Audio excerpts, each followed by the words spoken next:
Welcome, everybody, to the Salty Yak Podcast, where we talk saltwater kayak fishing most of the time. Oh, my God! Did you see that? Did you see him come up there and get that thing? That might have been better than sex. I'm not sure. Oh,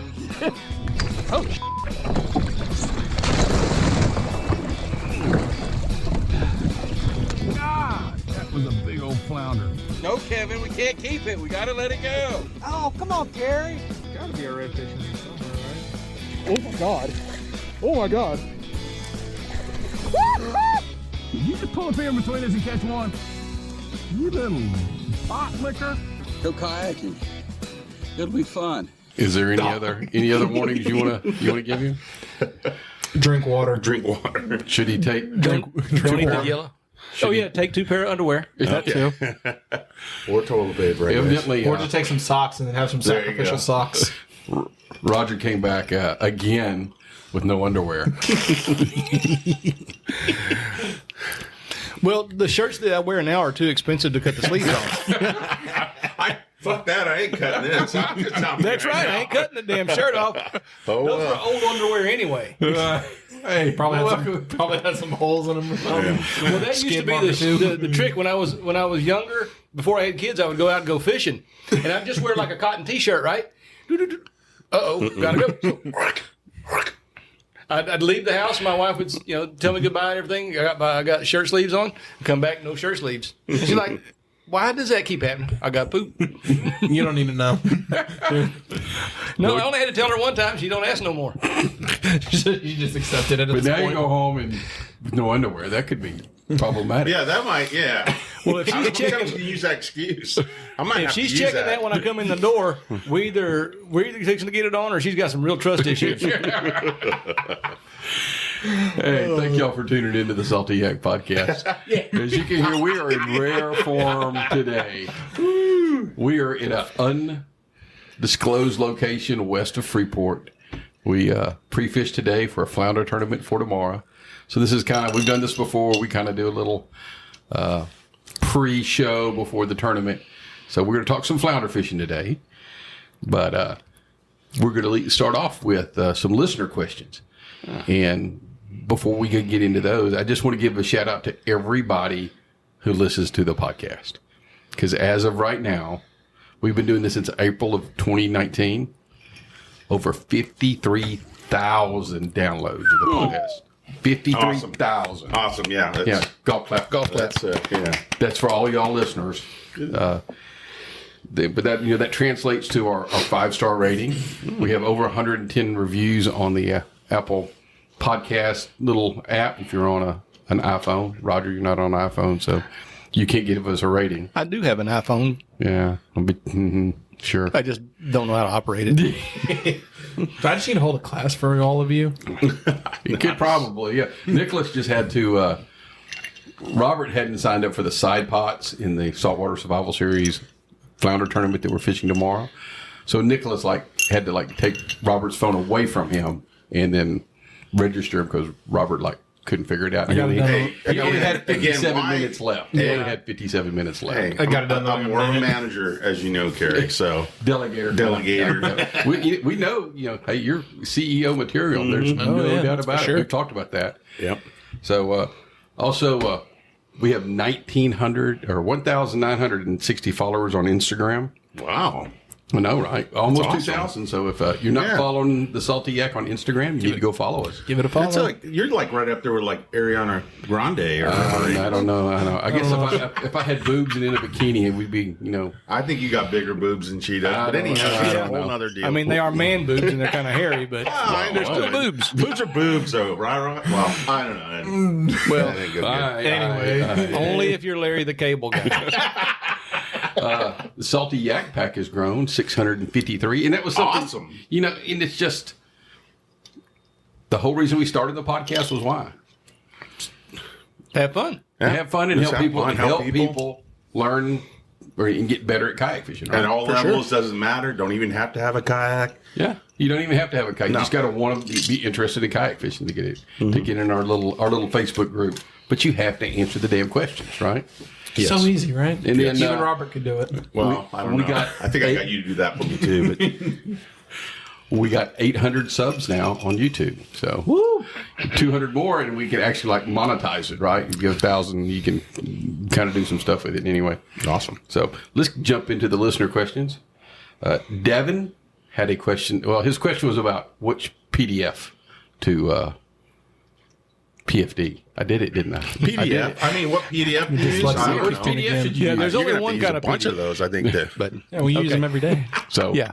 PFD. Personal which, flotation device. which one should you use? Which he was asking that question and he asked us to like delve into that topic a little bit deeper. So Robert, no, back up. I'm not I'm done. not going to answer. Go. When I say the term May West, what do you think about? Come up and see me, big boy. Well, that would be true. You use or boobs. and that is applicable also. Okay. How am I doing? I mean, see, I got the old But- stuff. I know Nicholas didn't know what the hell. You ever heard the term May West, Nicholas? No. No, Never heard of it. It's not a Paris Hilton either. Okay, Gotcha. Okay. Roger. Yeah, it's Yeah. the old World War II. That when you say May West, what immediately comes to mind for me is the old World War II ones that they wore around their neck that had the strap that went Yeah. around their back and it clipped in the back, and it was they probably had them on like merchant marine ships and air the pilots probably wore them and stuff like that. All the airmen. So this is a All the life airmen. jacket? Yes. Yeah, May Learned West was something a for the life jacket. podcast today. So May West is the terminology. This was back in the 1940s that the airmen gave this inflatable life jacket that they were issued and they had to wear, especially when they were flying over water. So just like they used to name their airplanes, they kind of came along with the May West. And the reason why is kind of like what Robert said. Because when you blow that up, it does what? Gives you big chest. It gives you a big chest, right? So there you go. So and she was famous for that. She was famous for that. So if you don't know who Mae West is, go look it up on your phone. You can see what we're talking about. I'll show you how to do that, Nicholas. Go ahead. We always talk about, we end the podcast since day one. We've ended it, saying always wear your life jacket. Somebody out there loves you. So we're going to delve in here a little bit more on this. So there are 5 types of United States Coast Guard flotation devices. Approved. Approved. 5. Anybody know what the 5 types are? Nicholas, you don't count. because Yeah, I was about to say I don't I've count. already tested you. We talked about it too. And I failed. No.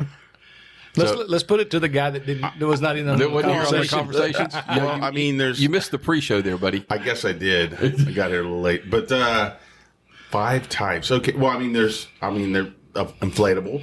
Well, Is that a type? yes and no. So here, I'm just going to help you. Okay. Okay. Help me. We'll move this along. There's type 1, type 2, type 3, type 4, type 5. No, you guys are getting way technical. So type 1 is, and this is how they kind of determine what's a type 1. A type 1 will roll an unconscious person face up. Okay?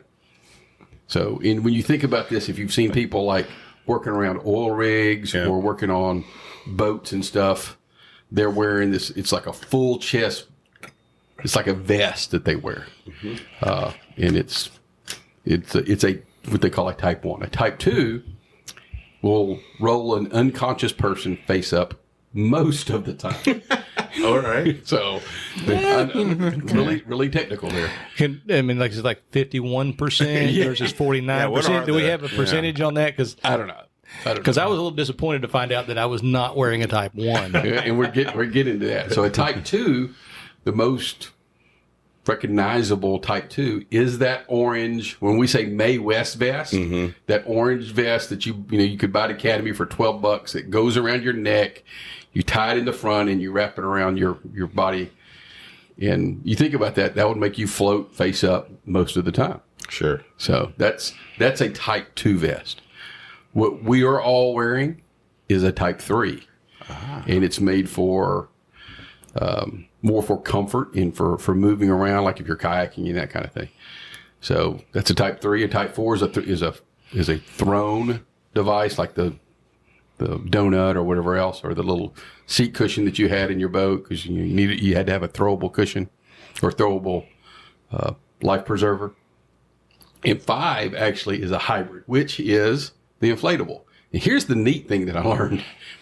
So like the Type 3 that I'm wearing right now, which is a NRS Chinook, it has 16.5 pounds of flotation. Now, whatever that means, I guess that's how much flotation it has in it. It doesn't weigh 16.5 pounds.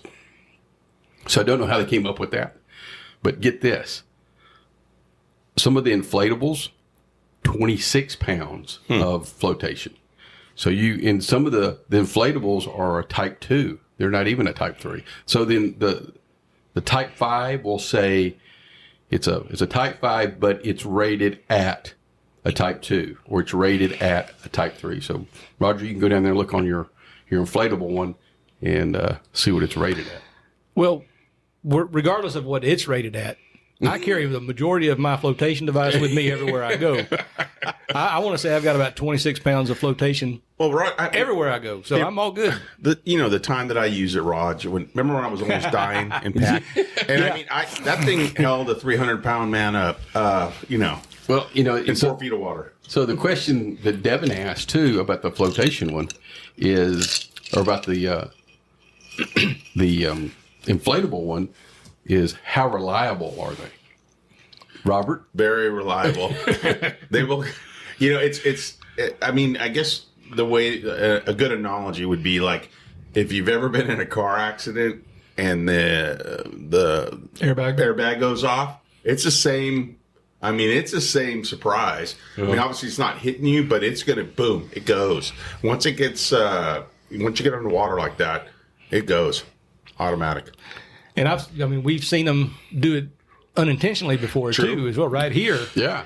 And that's kind of the one that I'm not a fan of those because of that. I will forget, and I'm going to get in the water at some point, and I'm going to set that thing off accidentally. It sounds like a 22 going off when it does. When it does do that. The inflatables. So you have 2 choices: an auto deploy when it goes under the water. There's a pressure sensor, and it goes off. Or there's a manual pull, which is what I use. What's the downside to the manual pull? If you're unconscious, it's not. If you're unconscious, you can't pull it. So. Yeah. Well, see, I chose that because I got a pretty hard head, so I think I'm okay. Well, me and Nicholas were having this conversation too.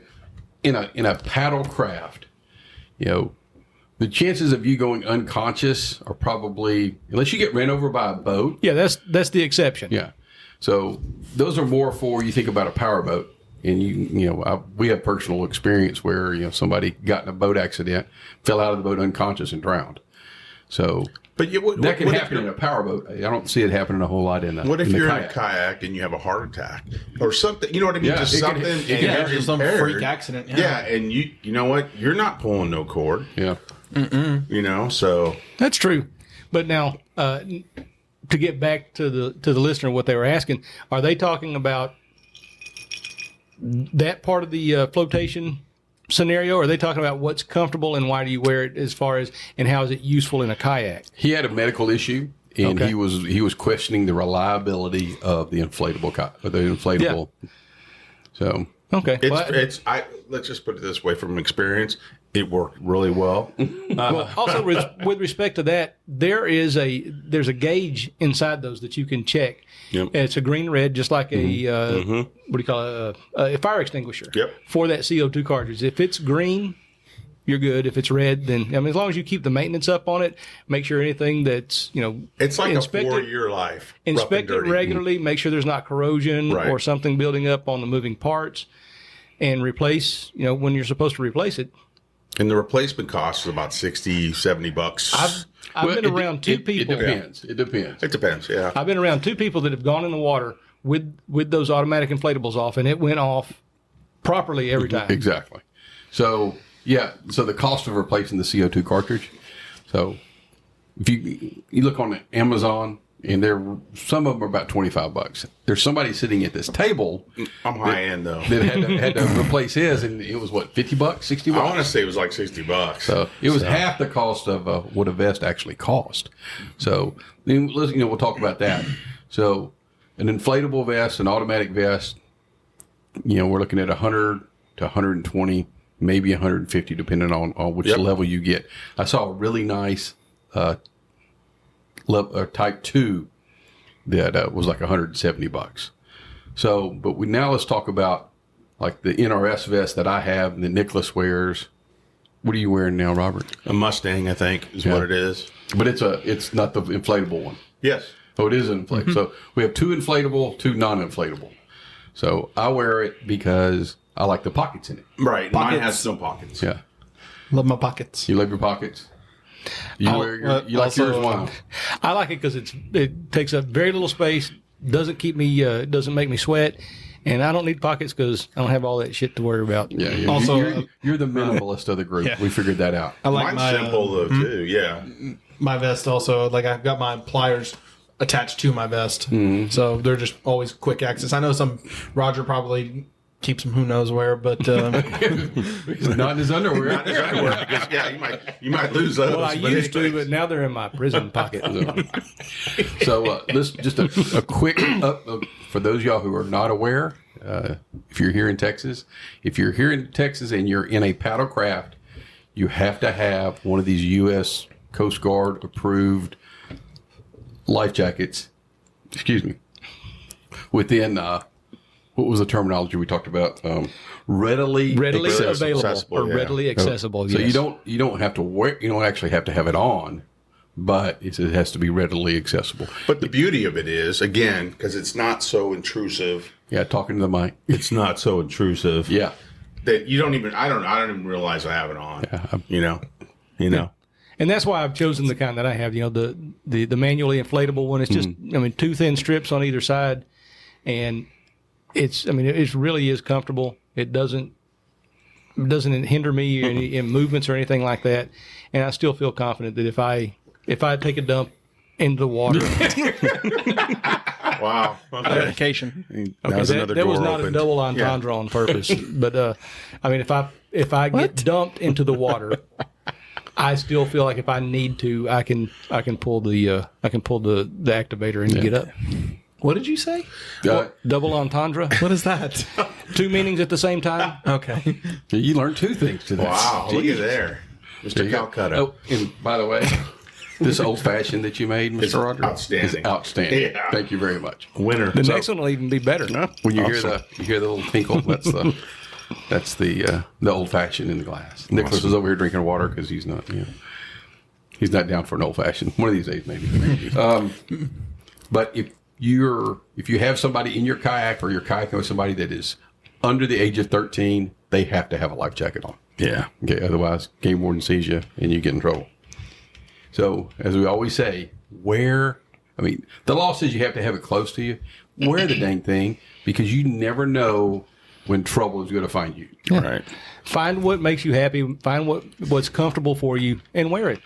Mm-hmm. Exactly. Because if it's not comfortable, you're not going to want to wear it. Right. So we're 50-50 split here, but whether you like the pockets and you like to have the inflation's already there, or you like the comfort and the ease of the inflatable one, doesn't matter.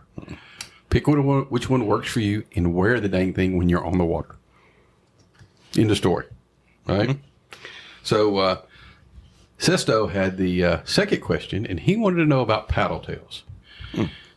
With all the different kinds out there, why do you pick a certain paddle tail in a certain condition at a certain time or for a certain fish? So just right quick, let me kind of run down what I came up with as far as the different types of paddle tails. So there's what I would call a traditional paddle tail that has a little flat end on it that, obviously moves back and forth and makes the vibration.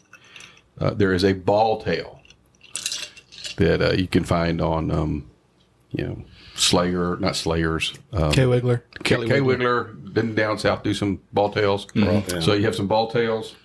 You have a willow, which would be a flat tail. Mm-hmm.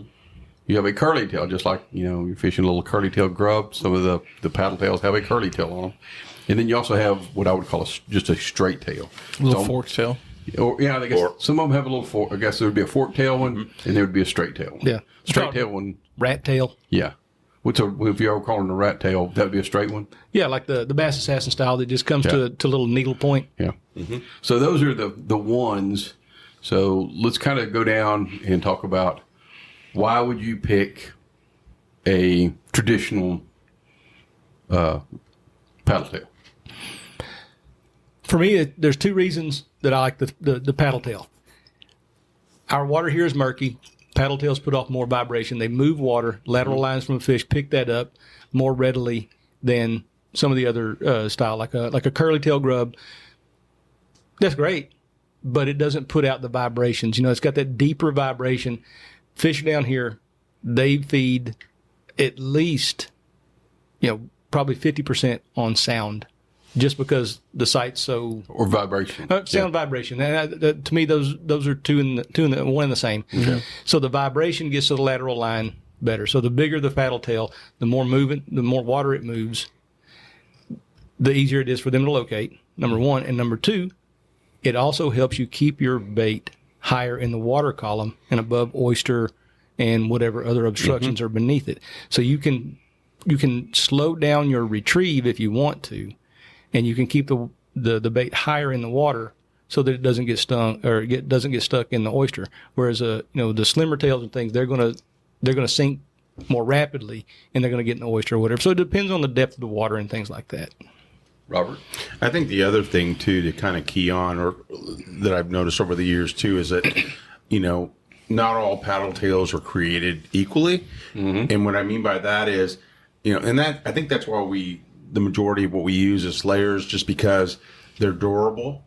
They last a while. I mean, they can last a long time, depending on, what kind of fish you're catching and that kind of thing. But I've noticed, switching back and forth with other brands that just seems like to be the go-to for me.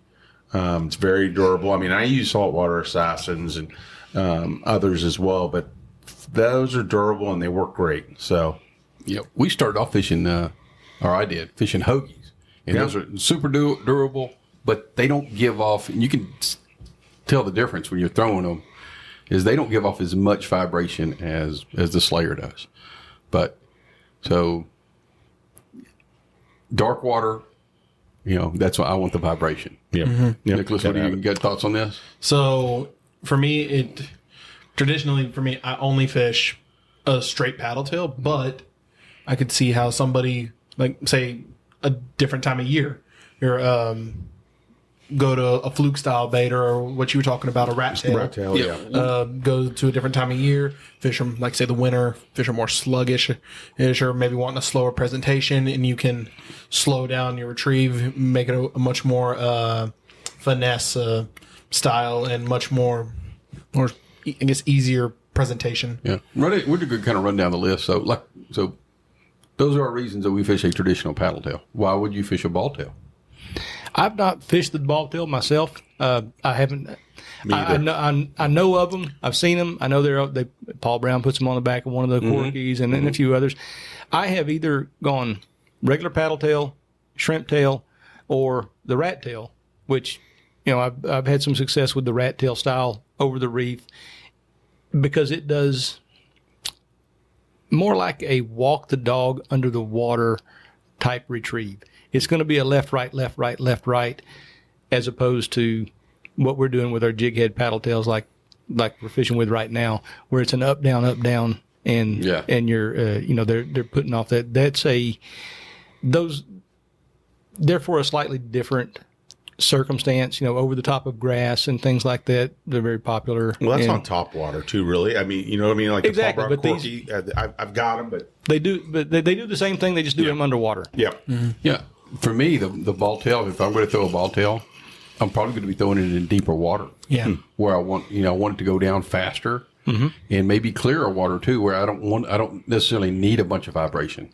So that's probably what I'm going to lean towards, a ball tail and that kind of thing. So anybody fish a willowtail? I have them and I've thrown them. I just haven't caught anything with them. I think we all are blacktail, you know what I mean, paddle tail guys. I mean, for the most part. You gave off some interesting action, though. Yeah. Oh, I liked it. It just wasn't fishing the right area or something. I remember fishing some of the plastic worms that I bass fished with. caiman or willowtail, and we fished those.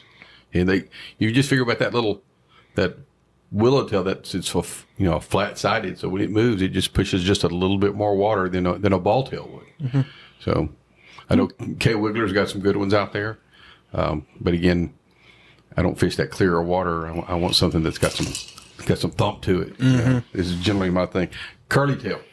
I mean, I love fishing a little white curly tail for white bass. Love it for white bass, right? But I've seen it and used it in saltwater too. Well, flounder like them. Yeah. I mean, Yeah. so I might have bought some on the way. Well, think about tonight. that. The gulp That's what I got. swimming mullet. Yeah, it's a curly tail. That's what I got. Yeah, and Curly tail with just a different style body. was it pink? No, I went with the Chartreuse. Chartreuse. Yeah, I mean chartreuse tail, white body. Yeah. So, tomorrow might be a time to Who knows? put a little curly tail on there. I've still got those 6-inch ones.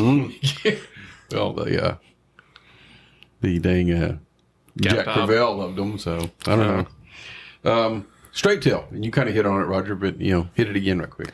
Yeah, I like the straight tail when I'm typically very popular in like Chandler Islands, where we're going to go in right about a year now. Yep. Very, very effective over the top of the grass. You can completely weightless over the top of the grass, do a walk the dog under the water style, and it drives trout and redfish crazy over there. And I've had some success using it for bass in under the same circumstances, where you got a bottom that you don't want your bait to get into, but they're not active enough that they want to hit on the surface. So that's probably my go-to for the rat tail style. The straight tails or the split tail. Same thing for me. I've always pretty much thrown those on a weedless hook, and That's the only way to throw 'em, I feel like. Then it becomes like a twitch bait, and certainly that you just kind of work it slow, and fresh water or salt water. That's exactly how I work it. Is just slow. It's just not. It's a finesse bait. It's not. And typically, if I throw it on, if I'm going to throw it, I'm going to throw it on probably like a weightless hook. Oh, that's how I was catching them over. That's how I was catching those redfish on over the oyster. I don't know, 3-4 weeks ago when we went fishing them. Yeah. There was a time when the Norton Sandhill was kind of the go-to bait, or it was a very popular bait in the upper Galveston Bay complex, like Hannah's Reef. You'd find people catching fish, and they would use a traditional jig head with a rat tail style bait, but that was a much more dense bait, very, very durable. And there was some success for it for a while, but I think the fish kind of caught on to it after a while. And I haven't tried it in several years, but I did have some success on it at a time. But that was the one exception to that style of bait that people use that I was aware of. I guess another way you could throw that kind of bait is, like you said, a jig head, and you could just like work it like a shrimp and just kind of bottom bounce it. And I'm assuming that jig head, when it hits the bottom, that tail is just kind of flicking. So, Yeah, probably so. That could be a way to throw it. So, Devin and Seto, I hope we answered your questions. If y'all listen out there, you have any questions you want us to kind of talk about, or you got some other questions or anything you want us to confront, shoot it to us, thesaltyyak@gmail.com. You can find me on Facebook and message me there, or you can DM me on Instagram. So now let's jump off into the flounder thing, but I have a special surprise for y'all guys. Y'all don't know this. So here's what the deal is. So we're gonna press pause for a second, and I have something that I'm gonna play for the three Salty Yak guys that are sitting here, and then we're gonna come back on, and we're gonna talk about what I have here recorded. And so during this time, y'all will get to hear what I have recorded, and you'll understand what it all comes together. All right, y'all ready? All right, we're gonna push pause for a second.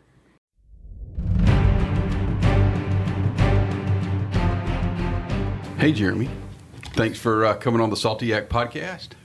You have fulfilled a dream of mine. So let's start off by getting a little background information on you, Jeremy. All right. So we both served in the Marine Corps, right?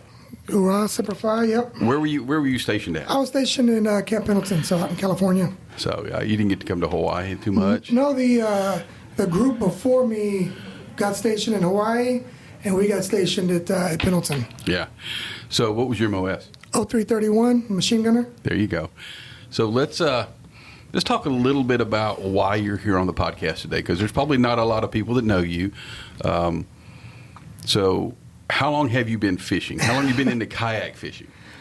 I've been into kayak fishing for maybe 3 years. Okay. Not very long at all. So give us the backstory on, just like you were talking a while ago, what got you, tell me what you do now for a living and how that got you into the kayak fishing. So for a living, for about the last 15 years, I've been a professional MMA fighter and coach. So I own a gym. And now, I train fighters. That's what I spend most of my hours doing. So it started out just looking for a hobby that was some way I could kind of relax and get outside the gym. And that's really what got me into kayaking. I started with the kayaks. My brother and I bought some kayaks on like Craigslist or something years back. And we just started kayaking some of the creeks and things up here in the Cypress area. And then that took us out on a couple of the rivers and things, the Brazos and the Navasota River. And so just kayaking on the rivers. And at this point, I still wasn't doing, any fishing. I thought fishing was kind of boring. And my brother would be like, dude, you're out here. You're already in the kayaks. You're already, out here on the water, and you're just doing nothing. You might as well, start throwing a line in the water. And so a few years of him telling me that and me just being there out there with him while he fished is what got me to, to start fishing on my own. Well, certainly kayak fishing is therapeutic.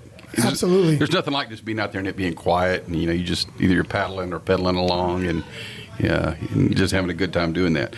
So let's talk about why you are here, Jeremy.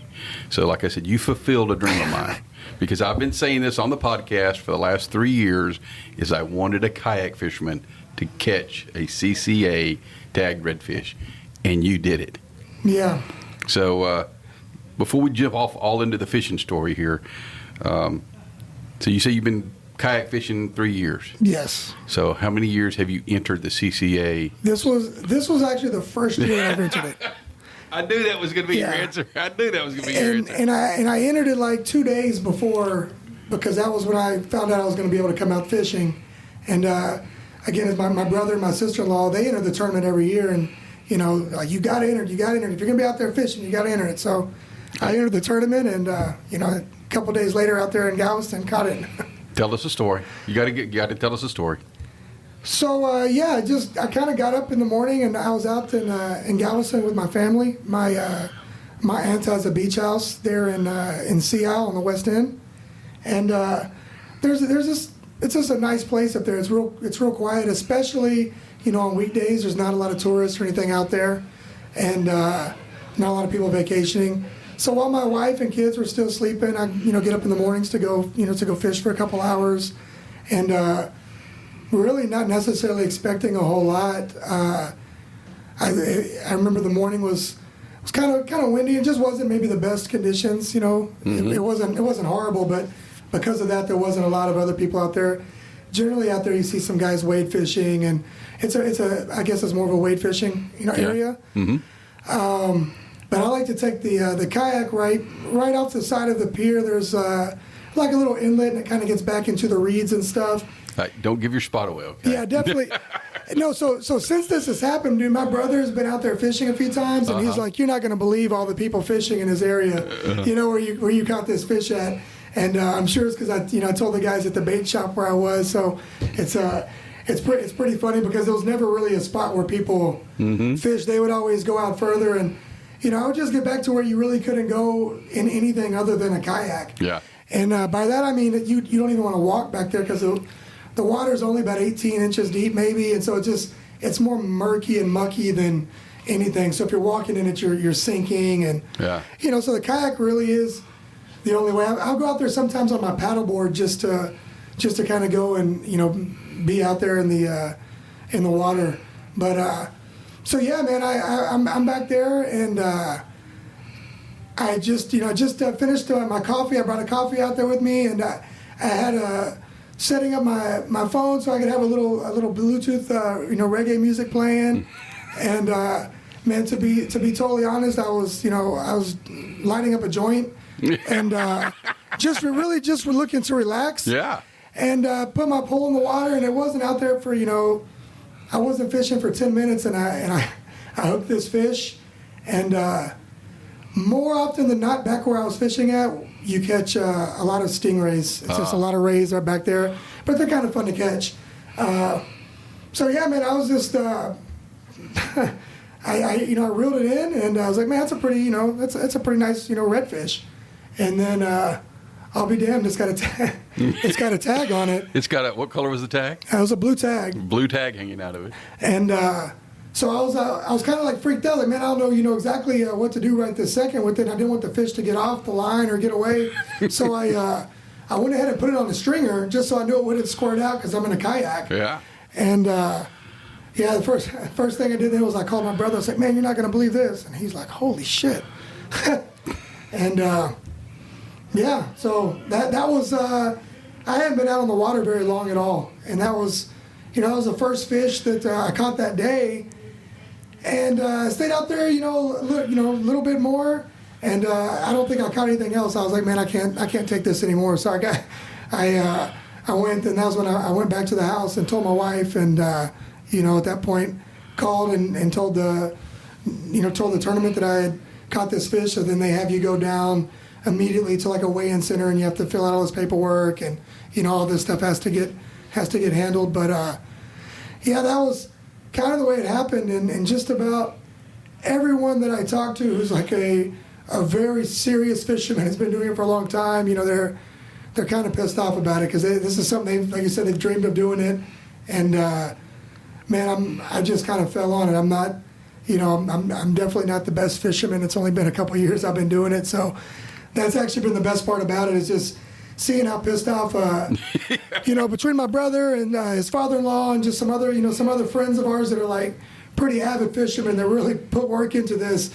I can tell it kind of ticks them off. So I've been giving them a lot of pointers and stuff on fishing, which just is, it's just eating everybody up. I'm like, man, you sure if you want to cast that way? I mean, that's not how I do it, but that kind of stuff. And man, they are just so pissed off about it, and so I'm having more fun with that end of it than anything else. Let's back up here. So when you saw the fish, when you got him up there and you saw he had a tag, you immediately knew that you had something. Well, yeah, because the tournament, I don't think it had been going on that long already. You caught that fish on June 9th. Yeah. So yeah, the tournament had only been going since what, like May. The end of May. Yeah, this was my first time fishing since the tournament. Yeah. It started. So, I fished a little bit, the day before and stuff, but I hadn't caught anything, nothing like that. And I mean, yeah, the whole thing was was pretty crazy. Just just catching it like that, and I'd never been in any fishing tournament before, let alone this one.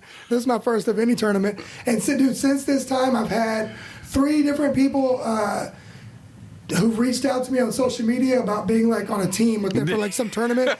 And luckily I've had other things going on those weekends, but I didn't even have the have the guts to like tell them like, man, I don't want to let you down, but I don't really. About every 3 or 4 cast out, I still get like tangled up or it doesn't go out, and I have to look around to make sure nobody's like watching me. And that's the great thing about this tournament. Anybody can win it. I mean, whether you're a kid, or whether you're new to it or whatever, It doesn't matter. That's the great thing about this. Yeah, it's you catch that one right fish, and you did. So I got to ask, what were you throwing? Man, just I had on I say fresh shrimp, but the shrimp was from the night before, so it wasn't as fresh as it could have been. So just dead shrimp. Just pretty much a moving around shrimp. And man, the pole I have is something I picked up at Academy like 2 years ago. It was like a $60 reel. My kayak is $200 kayak that I bought off of, like I said, Craigslist years back. But it's kind of my whole thing. It's something I pride myself just with life is, being a Marine, we do less with more. Yep. And I'm so used to, not having the best of gear. So when it came with fishing, I just kind of adapted that mentality too. Because I'll be out there fishing with the other guys on the boat or something, and they may catch more than me that day, but I still catch fish. Mm-hmm. And it's all. So at the end of it all, I'm like, man, I'm just out there kind of as with the minimal thing, but just out there with the, with the, I guess the pure intentions of I just like being on the water, and I like the solitude of it, and it's, it's a lot of fun catching fish, and so that's what I'm out there doing. And I like other kinds of fishing too. I recently got back from a trip in Belize. Oh, and, wow. I got to go out on the reef and spear for lobster, and so that sort of thing is something I like doing. I just like outdoor things. I've always been a hunter, so I've kind of grown up hunting, and that was actually one of the ways I was sold on fishing. Like, man, it's like hunting, but you're just in the water. Yeah, that's what it is. We talk that we hunt redfish. Yes. Is what we do. Well, and the lobster spearing on the reef was definitely hunting. I mean, you're down there with the partner, and you're moving around the rocks, and you're kind of cornering them and doing things. So, yeah, it's all those things. It's we can call it fishing, but it's water hunting. Exactly. So now you've got through the process. You were the second one to catch a blue tag, so you are getting a Mowdy boat and trailer. Yep. What are you going to do with that thing? Man, at this point, I really don't know. I love to kayak fish. Mm-hmm. My brother has a very small, like we call it the dinghy, like a little, just a little John boat with the motor. Then my dad has a pretty nice fishing boat. So, I don't know if I'm gonna what to do with this. I'm kind of happy with all the options that I already have. So we'll just see how I feel when we get it. There you go, dude. Congratulations for catching an awesome fish. Yeah, thank you. And thank you for fulfilling my dream of a kayaker catching one of these things. I since they ended up putting more of them out this year, I mean, maybe there'll be another kayaker. Who knows? Yeah, you know what? And I'll tell you one more thing is that everyone on my social media and stuff would, send comments and things saying, now that you got this boat, you don't have to be in the kayak anymore. My plan is still to kayak fish. I have total access to a boat right now, and I prefer fishing in the kayak. So, that's just kind of the cool thing about like kayakers like to kayak, and so it's just something I enjoy the process of being out there in my kayak more than I do being out there in a boat. So, I'm sure I'll fish in the boat, but kayak fishing isn't something I plan to stop, but just because I have a boat. Exactly. Jeremy, thank you so much for coming on the podcast. Hey, man, thank today. you for coming out. This is awesome. All right, we're going to flip it back over and see what the guys got to say about this.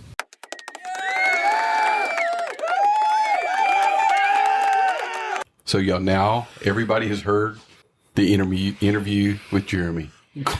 What are your thoughts? Just not all at once. Okay. Not all at once. We're going to save Roger for last. Nick, let's start with you, buddy. What the... Okay, congrats, man. Congrats. That's all I can say, man. It's just congratulations. It's like you said, man.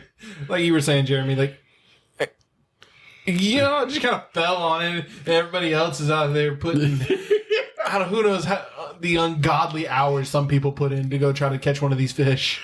But that's awesome, man. That's absolutely great. Robert, what do you got? And I'm not one of those pissed off anglers. I mean, I think that's awesome. That the guy was just out there enjoying his, day on the water. And wow. In many ways. Yeah, I'm just saying. And it's awesome, But again, to have the wherewithal to, sign up, 2 days before. I mean, I don't know. I think that's awesome. That's a great thing. Like I told Jeremy, this is what I love about that tournament, because it could be the most novice person out there. Anybody could catch it. Or, it might be the guy, and, we've seen this too, where the guy's been entering the CCA tournament for 20 years and he finally wins, right? Right. So, Roger, what do you got there, buddy? What do you think, Roger?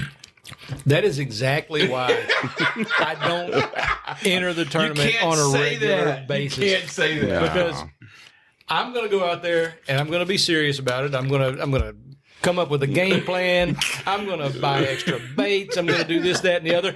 And then there's a guy over there that's going to just toss one over his shoulder and it's going to hit the fish between the eyes and he's going to catch it. It's the fishing equivalent of winning the lottery. Exactly. He bought. Roger, we He'd should never story entered tomorrow. it before. 2 days before, he pays his dues, pays the entry fee, and bam, 22-foot That's Matty awesome. boat. Congratulations. With 100 Nice yeah, job. exactly. Congratulations, man. No, That's I'm happy for awesome. him. Don't get me wrong. I ain't mad at him or nothing. But the fact of the matter is That's why you won't. that I'm just not that guy. I You mean, don't ever win anything, though. When it comes to games of chance, the chance is 0. You won something at the last Survival Series, though.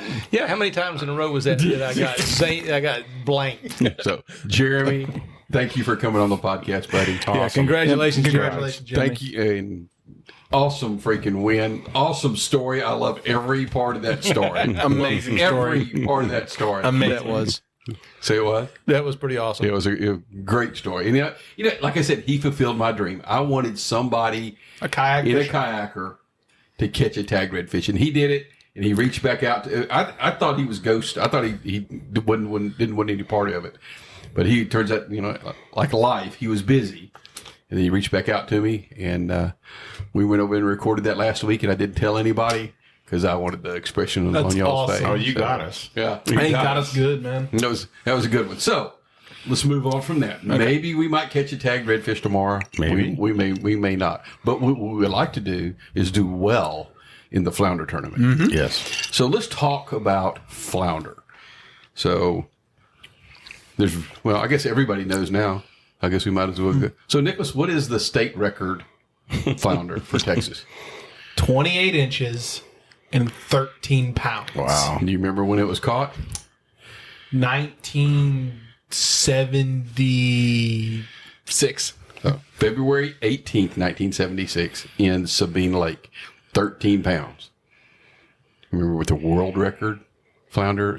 We're talking southern flounder is what we're talking. Southern flounder. World record southern flounder. A doormat of a flounder that came out of Florida at 20 pounds 9 ounces. and 9 ounces. Yeah. Yeah, in 1983.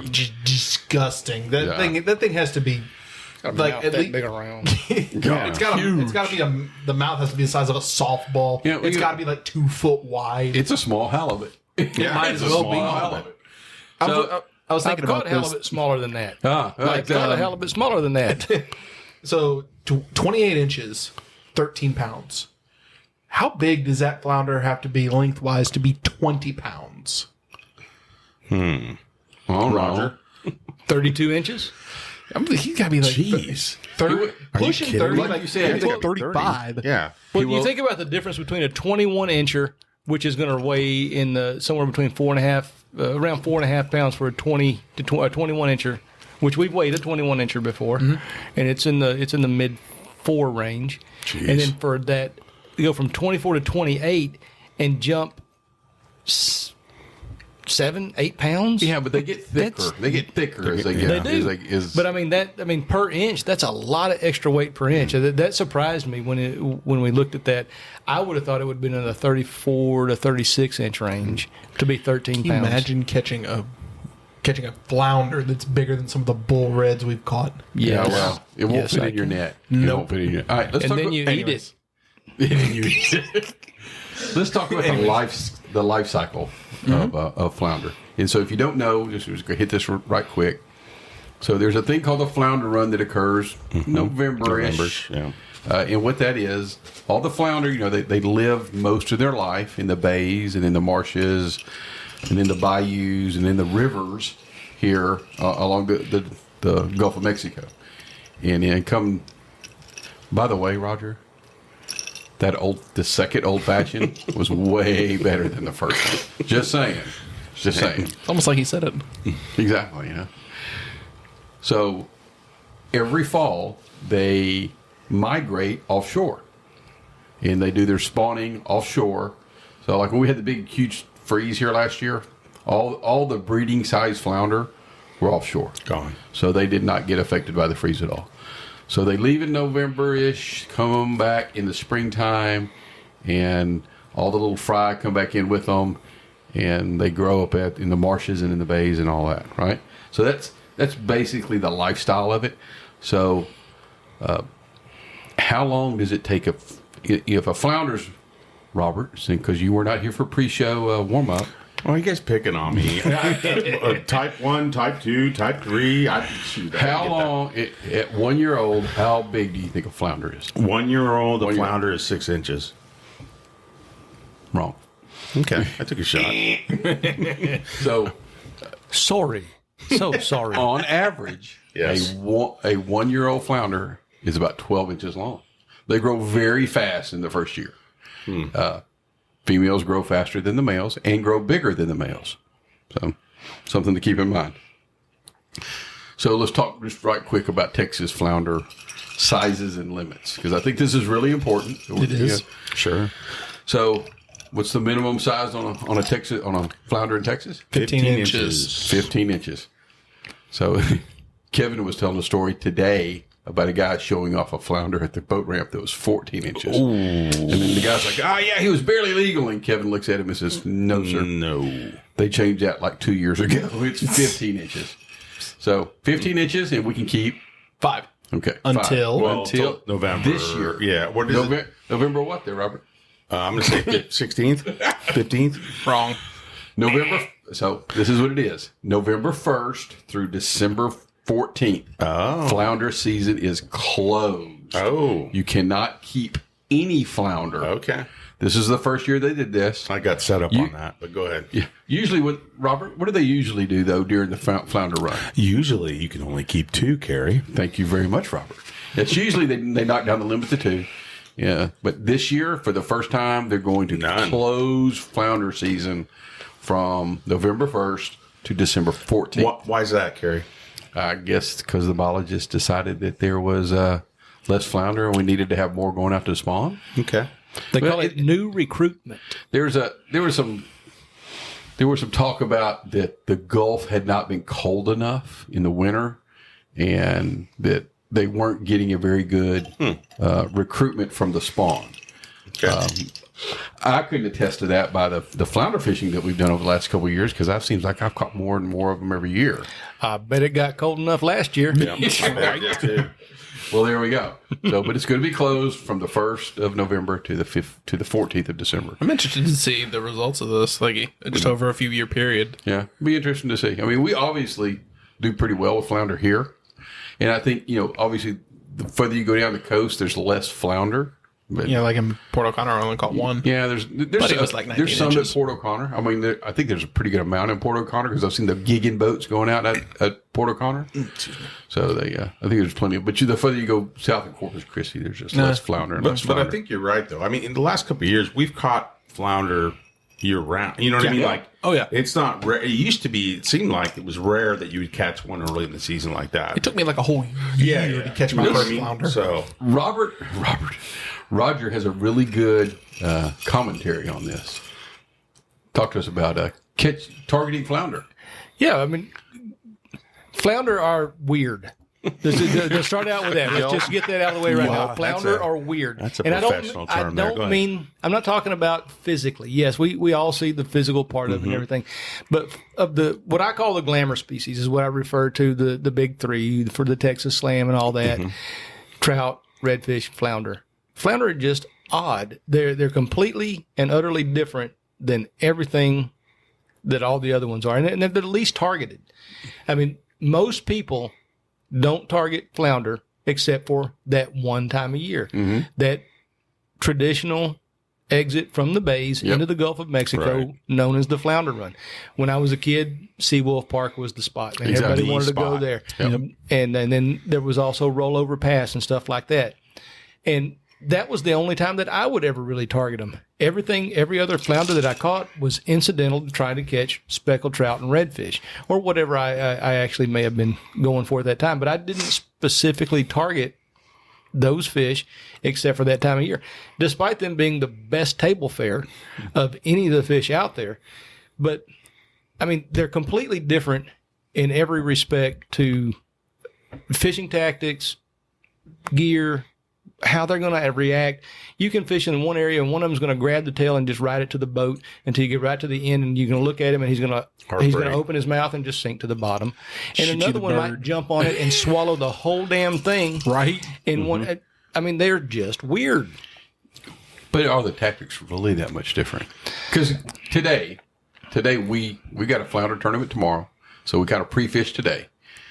You use the same rod and reel that you use for redfish and trout, right? Yeah, I guess tactics wasn't the right word. So we're using pretty much the same kind of bait, same paddle tails, maybe a little different jig head. Maybe a little bigger paddle tail. And they're kind of in the same areas as redfish are, at least. I bet you don't pull on it, though, as quick as you would normally, though. I'm just saying. Whoa, are we talking about it's a family fish show? here? It's a family show. My bad. My bad. That is a great Manhattan, by the way. But yeah, so let's talk about actually targeting flounder. Okay, so we have a flounder tournament, and this is going to kind of walk down the road of what we kind of did today. So how do you catch flounder? Well, number one, let's talk about, I think you need to know and think about and have in your mind, and it be forefront in your mind, is how does a flounder really feed, right? Number one, he is flat. He starts off his life with both eyes on opposite sides of his body, like a normal fish. But at some point, as he's growing up, that one eye migrates over, and he becomes a flat fish, right? What year does that happen in? That happens, right there, about day number 92. Okay. I don't know. It happens when he's very young. All right. So Before he reaches 12 inches. So when we're targeting them, so obviously they're laying on the bottom, right? And they're what? They're an ambush predator, right? Yeah, and just not only just an ambush predator, they're shooting straight up. Straight up. I mean, they're attacking from the bottom to the top, unlike most redfish, who are going to go side to side, up, down, whatever. I mean, they're all three-dimensional. These guys are one-dimensional. They're going straight up. And sometimes straight out of the top of the water. And we've seen them come out of the top of the water. Yeah. Yep. So think about that when you're doing your presentation. So what spots are we looking for when if we're a flounder and I want to get a bite to eat, where is the best place for me to lay up to ambush something? Drains, yeah. Points. River mouths. Yeah. Oyster. Yep. Shallow water that drops off into deeper water, where you can have the bait go above your head, And you jump so up. that you can shoot up and grab them exactly as your body has been designed to do. Now that can be drains, it can be points, it can be secondary points off of oxbow or a bayou or something like that. It could even be holed up behind a bulkhead or behind a pier piling. You like the fish structure, don't you? Or the piers, I think of all of the saltwater species that we chase, flounder are the most structure oriented. Yeah, I would agree. I would certainly agree. So, And they migrate in patterns, too, right? I mean, typically if you hit them, I mean, there should be, they say, like a line of them. You know what I mean? Like they're together. But that's what they say. you know what I mean? I don't know. I don't know. They do follow similar migration patterns. The ones that are coming from a specific area will probably all come through that same area. So let's say what you're referring to there is the upper Galveston Bay, the flounder that are up in Burnett Bay and, points up close to I-10, when they come down, they're going to go through a specific pattern or a specific area before they go to the Gulf. Now, that doesn't mean they're going to go along the same line. Is that what you're talking about? Or are you talking about they might actually be in a line? I mean, they might actually be in a line, and not necessarily, you know what I mean? It could, in a line.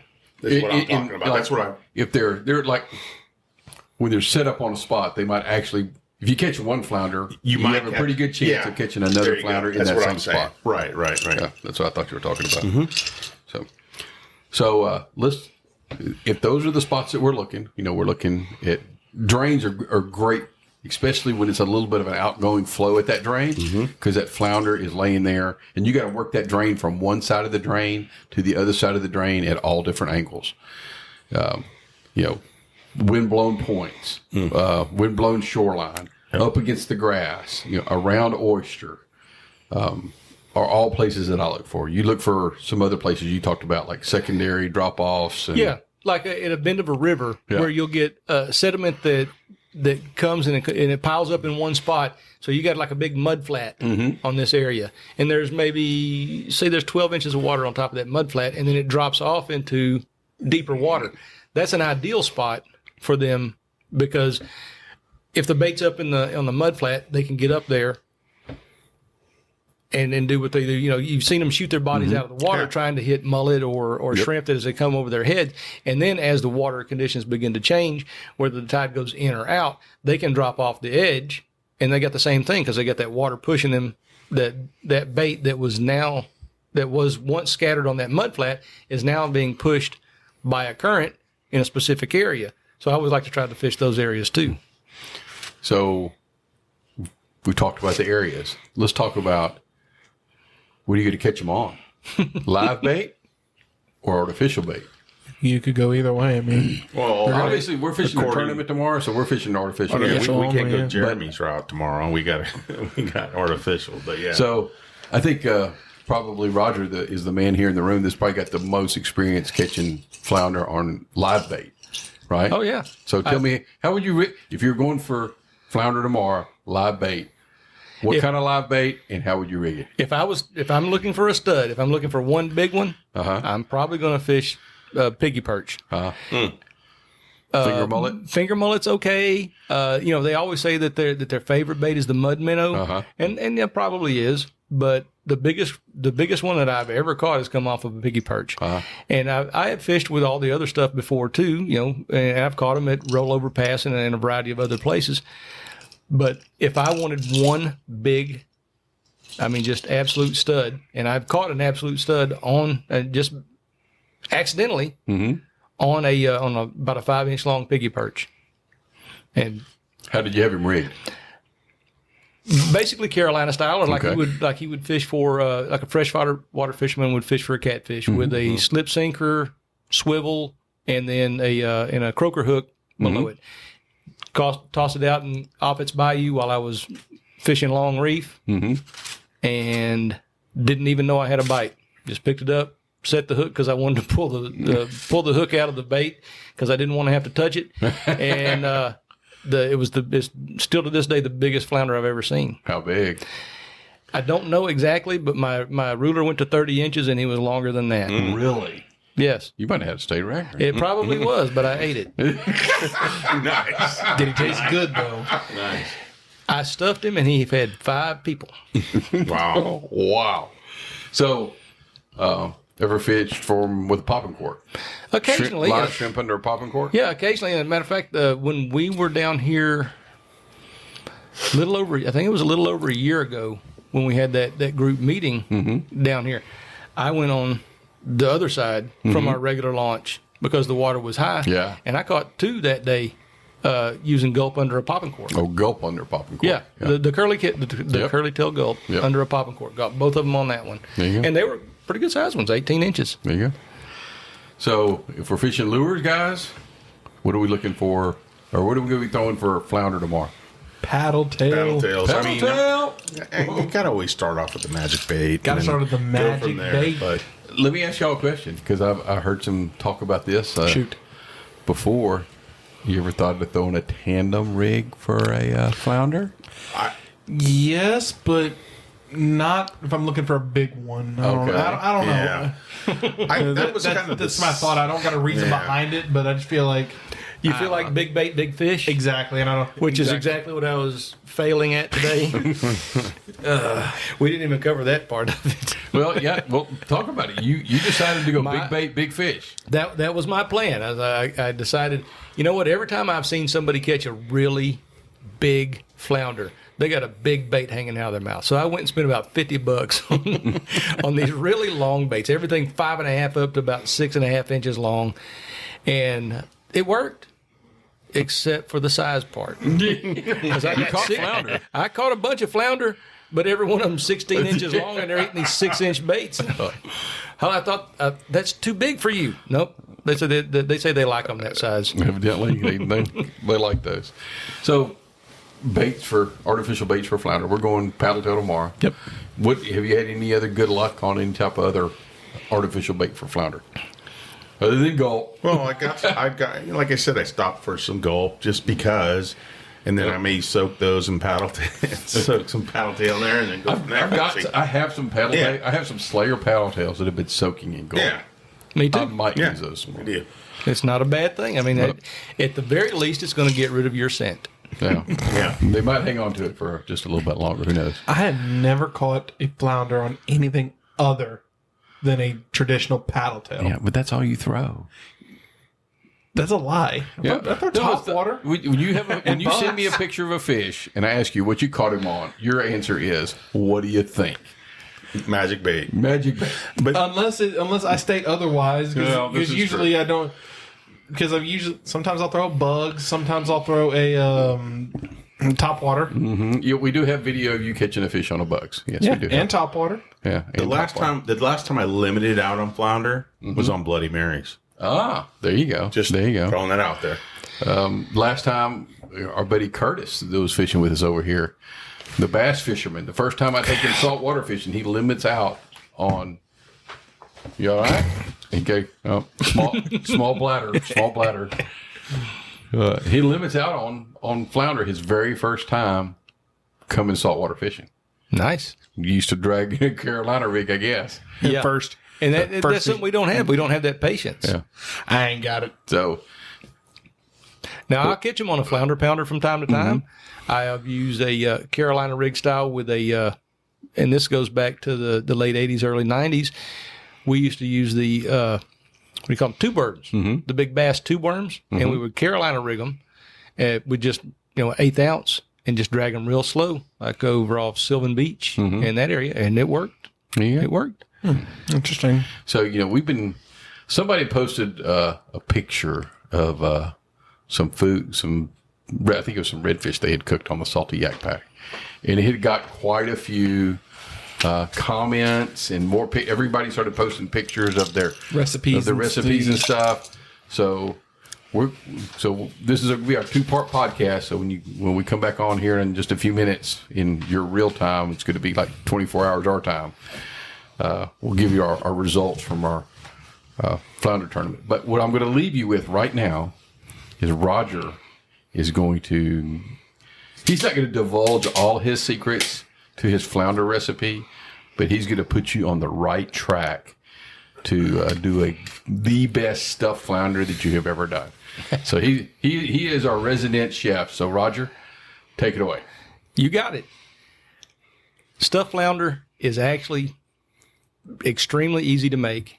It's a little labor intensive, but if you really like fish and you really want to impress your friends, all you have to do is melt a half a stick of butter with salt, pepper, and your favorite whatever seasoning, whether it be Old Bay, whether it be Chachere's or whatever, and a little bit of a fruity white wine.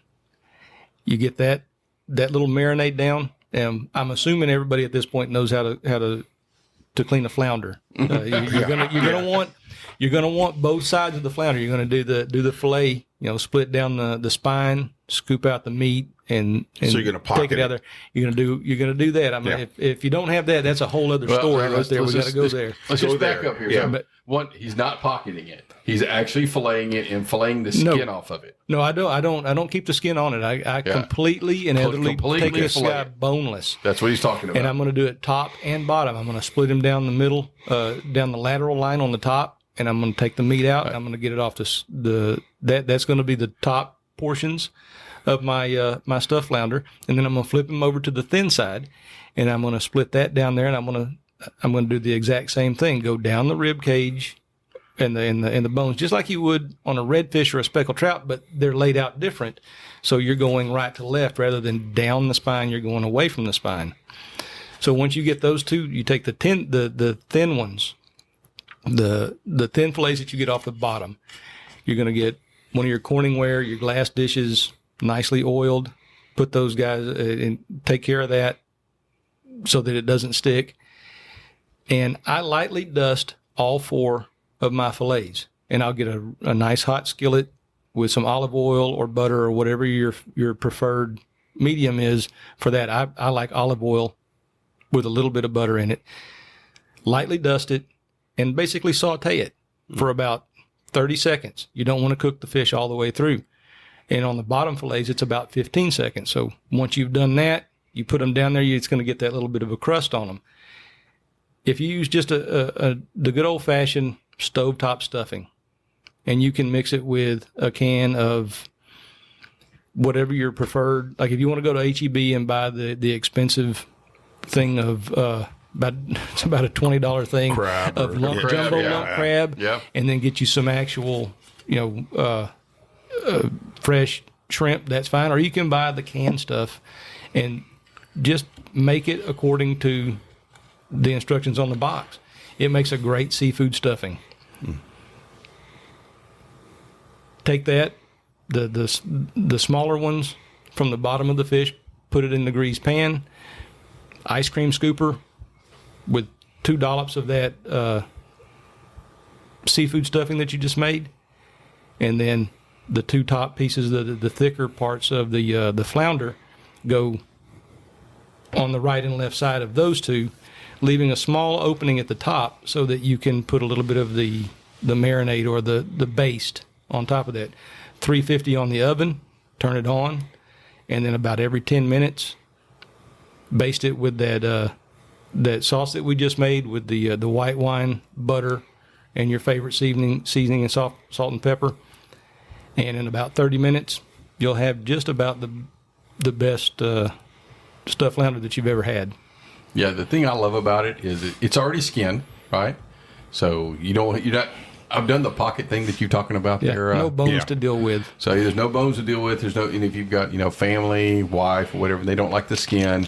This works like excellent. And the whole key, I think, that the whole thing is this white wine and butter and seasoning that you're lightly sautéing the meat in first, and then you're kind of spreading it over the. It's a pretty easy. I refer to it stuffing. as a baste. Yeah, but trust me, it is excellent. So we're going to sign off for right now, and in 24 hours we're coming back, and we will give you the full results. We'll either be crying, we'll be laughing, because we're going to have fun tomorrow, one way or the other. One way or the other. Maybe somebody's going to have some money in their pocket. We'll find out. Hope so. Cool. So y'all stick with us, and we'll be back in 24 hours.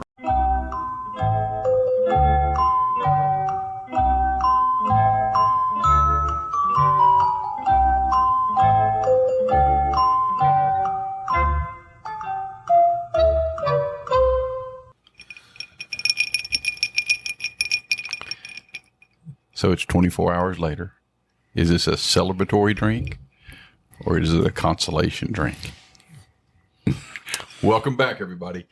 So we told y'all we would either be laughing or we'd be crying. And we're doing a little bit of both. Yeah, a little bit of both.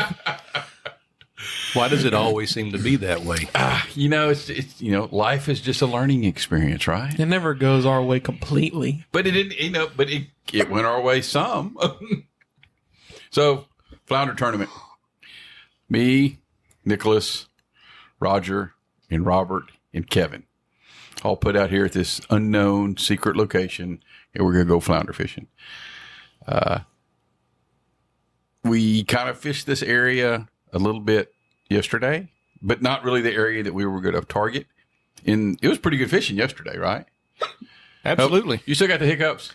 Maybe. You need to go get that soda water out of the... Pass me what you have real quick. So, all right. Here it is, live on the podcast. Nicholas is taking his first drink of an old fashioned to get rid of his hiccups. Oh my God, that's good. Yeah, you might not ought to give him that. Whoa, just give it back, boy. It's for medicinal purposes. Did you see that? Yes, I did. Jesus. I was watching it right there. There we go. All right, back to the... Anyways. It ought to work. Back to our flounder tournament. So we all headed off into the early morning and headed to our... Everybody kind of picked a different area to go to. Obviously, this was not a team tournament, so we were each fishing individually. So me and Nicholas kind of decided to go back to some back lakes. And where did y'all decide to... Where did you start off there, Roger? Well, I started out with the same plan that I had yesterday, which, had yielded some results. and realized that I didn't take something into consideration, which I was fishing on a weekday when I was having success, and I failed to take into consideration that on Saturday morning, once the sun got up, every pleasure boater in the area wanted to run right up and down my spine. So they basically turned my area into a wash tub. So you were thinking fishing off of the main Fishing travel corridor, because there was lots of structure, lots of docks and piers and stuff to fish. Oh, good stuff. Great areas for flounder, and I was hoping that area with the greater access to deep water and all the other advantages that it provided would give me the opportunity to catch larger fish. They didn't. I started off fishing a windblown shoreline on the edge of a back lake, and rat red after rat red after rat. Not even a flounder bite. So it's past 8 o'clock in the morning, and I finally decided, well, the windblown shoreline is not working today, so I got to go to my other plan. How did yours day start? So my day started. I went up past you. You stopped at the first back lake. I went up to the second, and it started about the same for me. I was fishing a little connecting bayou that connects the first and the second lake. So get up to an area, and we've caught flounder before, caught a couple of rat reds, but then I quickly landed a 16. Like this was like 7:30. Mm-hmm. I caught a 16 and actually no wait, this was a 17 and 3/8 flounder. So I caught him, got him on string quick, and I'm like, "This is it. I'm about to slay him right here." And I proceeded to catch a rat red after rat red after rat red after rat red. And then I decided, well, you know what? That we had talked about the windblown shoreline thing. You fished one windblown shoreline for the first lake. I fished the windblown shoreline for the second lake and caught one rat red. Oh, wow. And I was just like, this ain't working. I got to do something else. So y'all noticed that we're missing part of the team here tonight. Yeah. Robert decided that he actually didn't catch any fish, so he wasn't going to go to weigh in, so he went ahead and won early. So Robert is not here. It's not that he's just being quiet, he's just not here. Yeah. So after deciding that the windblown shoreline was not the place to be, there was a bayou that connected the lake that I was in to the lake that Nicholas was fishing. And in the past, I have done pretty dang good on flounder on this connecting bayou. It's got a lot of yesterday or this morning, it had a lot of current moving through it. So we've talked about on this podcast catching flounder on the inside corners. Well, not today. They wanted to be on the outside of it. And I fished the inside corners on a couple of corners. Didn't get any bites. So just by happen chance, I said, well, let me try this outside where the current was actually like running into the bank and then turning and going down the bank. And lo and behold, caught my first 17-inch flounder, and then proceeded to catch more and get more bites and move to the next corner and get, more bites. And so that's when I kind of figured out where they were in that little bayou. The 17-incher I caught, he was like we always fish inside corner, or that spot that we always catch. Like I always seem to catch flounder there, always. And then you told me, it's like, hey, this is kind of the pattern I'm seeing. And I was like, it doesn't make sense to me, but sure. And of course, was the first outside corner I roll up on a pull 16 and 3/4, I think is what he was off of it. So that's where they wanted to be for some reason. Yeah, there you go. So, how did your morning kind of roll out there, Roger? As far as the morning, I started out the exact same place that I did yesterday morning, where I had some success, but the current and the tide was doing the exact same thing this morning, but the fish they weren't as active. Now, I realized that we started a little later in the day yesterday than we did this morning, because when we got up at dark 30 and we were out we were actually literally having to wait and watch our clocks to make our first cast so that we didn't violate the rules. So I got that. I mean, we were there quite a bit earlier. I thought, well, maybe the bite slowly builds, but that main intake for those northern lakes and bayous just was. I mean, there was fish there. They just weren't cooperative this morning. You know, I noticed in the dark the absence of bait and activity in the dark. The only thing that was active was the bugs. Oh yeah. So that when I was kind of thinking the same thing, that maybe it'll pick up. And I guess it picked up a little, but it was nothing like it was the day before. But on tournament fishing, it never is. I mean, if you pre-fish the day before, tournament day is never like the day you pre-fish. It's always different. So actually, whenever I was going through that connecting bayou, right at the entrance of the connecting bayou, there were tons of bait. Really? There were just tons, and I was seeing reds crash bait. They just right against the grass, and it really made me think for a second, do I stay? And I was like, no, I'm going to be hard-headed. I'm just going to go work my plan, and I'm not going to call the audible right here. Well, that's, when I found out where the flounder were, or where I thought they were, which it turned out to be true, I was like, I'm just going to work these outside corners until I get what I need, what I want. Adapt and find them. So, I caught that 17, and then I had another one on that got off that probably would have been a good one. And then, so one got away that I probably literally shed a tear. Because it hits and it's a good thump, and I know it's a flounder bite. I give him, the count of 5, and then I go back and I set that hook, and he's hooked up.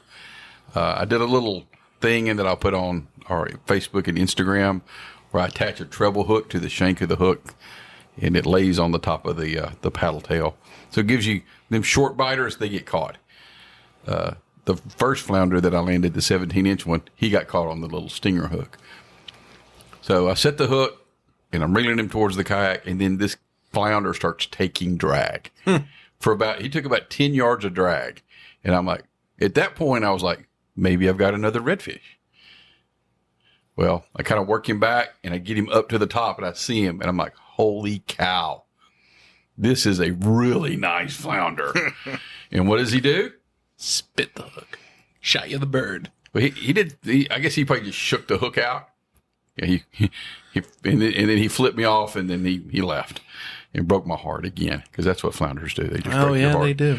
So, and then I was pretty down. I'm like, gosh, dang it. That would have been so great to have that second flounder on because we could weigh 2 flounder, and we'll get to a little bit more about that. So it would have been great to have that flounder on the stringer. So I went down a little bit further, and we kept fishing, and then ended up catching a 19.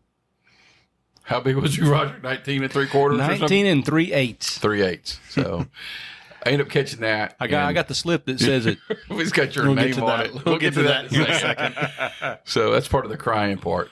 But then, I kind of worked around and ended up catching another 16-inch one, and then moving on. So you didn't catch a flounder, Roger, until like the last hour. Late. We were getting ready we were already starting to leave and kind of head back toward, our general vicinity of where we're going to get out of the water. But what's funny is that, in the northern lakes, you talk about them, the pattern of the fish up there where they're wanting to be on that bank where the current is striking and then making its turn. And then we come down to the southern end, and they're more in a traditional pattern. They're in that lee side, or they're in the eddy side, or the inside of that exact same scenario. And I caught a pretty good, about a 17 and a half, I guess, it would be my estimate, because I didn't really get a good measure. I knew he was a keeper. He's the only one I had, so I was going to weigh him. Let me pull up my receipt, and I can tell you exactly what it was. But then you ended up catching a couple nice trout. I mean, the only trout that we caught, the whole group caught. Yeah, and they were big trout too. I didn't enter the side pots for trout, redfish, and slam and spots and all that stuff. It's just why? I just I figured it was a waste of money. So And now I've been proven wrong. Roger would have won the biggest trout with his 3 pound, 18 3/4 inch trout. The trout, it was a thick trout. It was thick. But y'all got to understand, you're listening to y'all guys and girls listening to the podcast right now. Where we're fishing down here in Texas with the freeze and everything, and all the turmoil that we've had with the water down here, trout are not easy to come by. That's true. So, I mean, when we say the biggest trout for our tournament, where there's probably was under 3 pounds. Yeah, but there's probably 80 guys and girls fishing this tournament. So, for under 3 pounds, Yeah. and I think it might have been under 2.5. It might have been just over 2.5. but Roger would have won it. Roger would have won it for sure. Yeah, that was clearly a 3 pound trout. But once again, our trout population has taken a big hit with the temperatures that we got. Not so much as bad in the upper coast as it did in the south coast, but it's still got a little hit right here. So Yeah. I wasn't in it, so I didn't keep it. And Well- I caught the second one I caught probably would have been pretty close to that 2 pound. Yeah, you caught like another 17 inches. It was just all nice and thick. I didn't even measure him because I knew I wasn't keeping him, so I threw it back. So, word to the wise, you should enter the side pods. Enter the damn side pods. Especially, Also, Roger's probably like the best angler that we know. yeah. Experience wise and able to go out there and catch fish consistently, Man's been fishing longer than I've been alive. and not to enter a side pod. I made him a deal. Here's the deal: like this side pots were $15 for each side pot, so you're looking at $45. So I told him that I would pay his side pot entry fees, but if he won, he'd had to give me the money for the side pot. There you go. I think I'd be That's a nice making deal. money on some That's of a that. nice deal. So. That is a nice deal. It actually it also takes off that little the jinx part of it, because there's always a jinx in it for me, because I'm the least luck. I have no luck. Everything I have to do has to have experience or skill, because I have zero luck. But I also told him if he did that, I would just sleep in the next day. Yeah, and then we know that he wouldn't do that. Nope. No, I'm not capable of that. So we get our flounder. I've got 2. Nicholas has got 2. Roger's got 1. Well, Go ahead and tell the story. Yeah. Nicholas could have had I could have. Go ahead and tell the story. I could have been higher in the placings, but I go and I'm fishing this outside corner, and I get this big thump, and I rear back and set that hook, and it's a solid fish, and it's like I've got it pretty good now to where I think I know a flounder bite when he hits. It's because it just feels a little bit different than a redfish to me. But so I'm like, oh, it's a flounder. Like as soon as I set the hook, I'm already reaching for my net, and I see him. It's a big, thick, just a fat flounder. I go and I scoop him up. I'm literally I got him about halfway in the net, and he spits the hook. And the hook just lands, just pokes into the top of my net, and I'm like, oh, I'm so lucky. It's meant to be. I'm meant to get this fish. So I'm fishing out of a Hobie PA, and any of you who've seen one or fish out of one know it's got some pretty high sidewalls and some high railing on it. So my idea was, okay, I want to get a measurement on this fish before I put him on the stringer so I know what I'm working with. Well, so I put my board down in the kayak, and I set him on. I get him. Mistake number 1, I got him out of the net, and when I lifted him up, I was like, damn, he's heavy. And I set him on the board, measured him 18 and a half, probably 18 3/4 inch flounder, just a absolute fat flounder. Probably one of the fattest flounder I've ever seen. I was like, all right, he's 18 and a half. I turn around, I kind of shifted my seat to grab my stringer. I didn't even get a hand on my stringer, and I just felt my kayak move, and I look, and he is catapulted himself out of my kayak, shot me the bird, and went back into the water. I was just aghast. I didn't know what to say. Flipped off of the measuring board. In the bottom of my kayak. In the bottom. It wasn't like the measuring board wasn't laying on your lap. No, it's like, because that's what I normally do for like all my redfish. I like lay the board in my lap. But for this flounder specifically, I was like, I'm going to lay the board in the bottom of my kayak so he can't flip out. And what does he do? Flipped out and just... I don't even know how he did it. I'm still at a loss. Like there were so many words that I've said that probably shouldn't be repeated, but I was just flabbergasted. I just could not believe that just happened. It's the only time it's ever happened to me. I've heard about it, but for it to happen to me for the first time on tournament day, I was so upset for a while. If stuff is going to happen, if stuff's good, let's just say if Mr. Murphy's going to show up, he's going to show up on tournament day. He's going to show up on tournament day. The flounder's going to shoot you the big, it was probably 20+ inch flounder that got off. Like, no lie, that flounder that jumped out, he was every bit of 3.5, if not close to 4 pounds. Yeah. He was fat. So we all get back to the boat ramp. Yep. Nicholas has got 2. I got 2. Roger's got 1. Robert's already left. Kevin had some nice redfish, but he's like, they're probably not going to be big enough. So he's like, I'm just going to go home and watch the Astros game. So me and Nicholas looked at each other. Like, do we really want to go to weigh in? Because I'm sitting there I've got a 17 3/8 flounder and a 16 3/4 or and a half, whatever it was.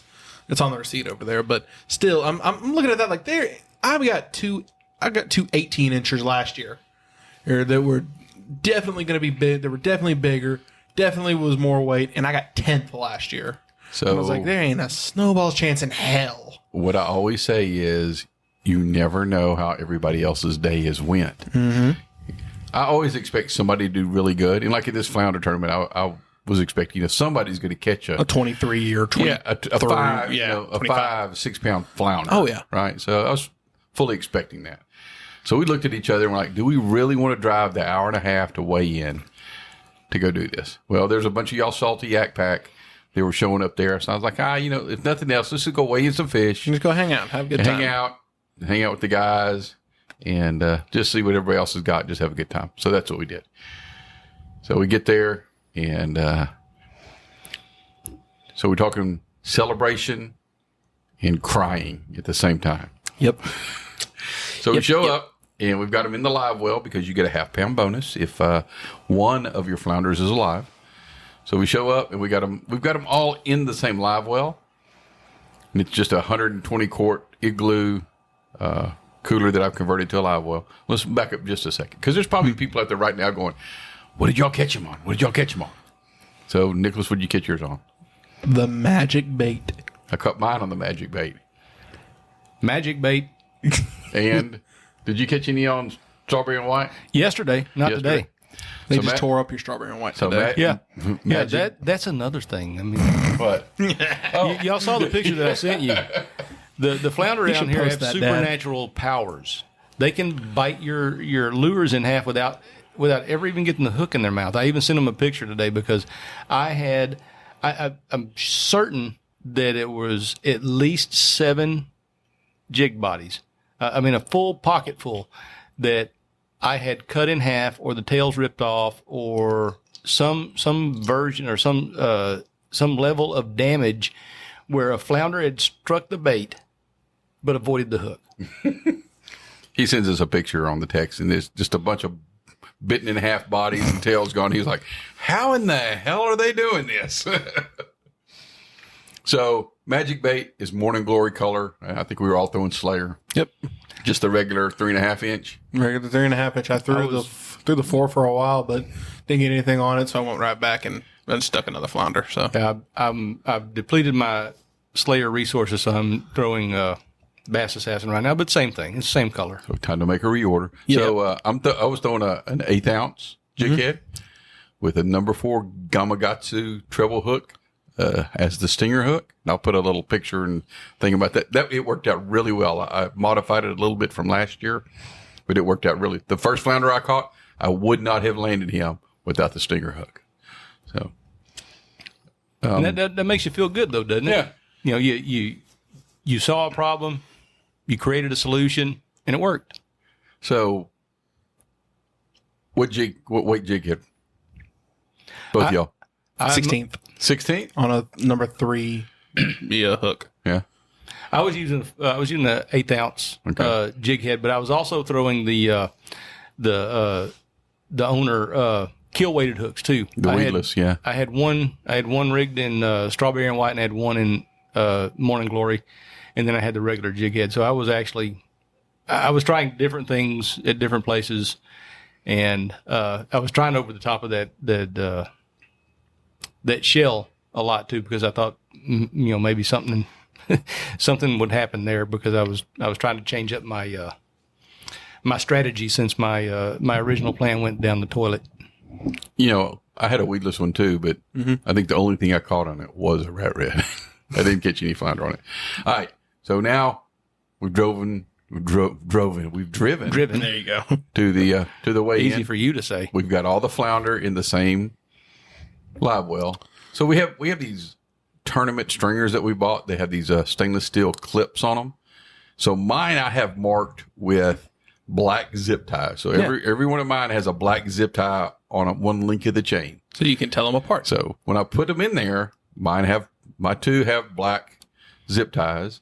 Nicholas's doesn't, but I doubled up. I clipped his two together. Yeah. So then Roger's was just going to be loose with no black zip tie on it. So when we get there and I start handing out fish, we start putting them in fish bags to go to the scales. I hand Roger my 19-inch fish, not looking to see if there was a black zip tie on the chain, and told him it was his. My mistake. Yep. I didn't look. My fault. Totally mine. I'm owning it. Yep. So we go to weigh in. We go to the scales.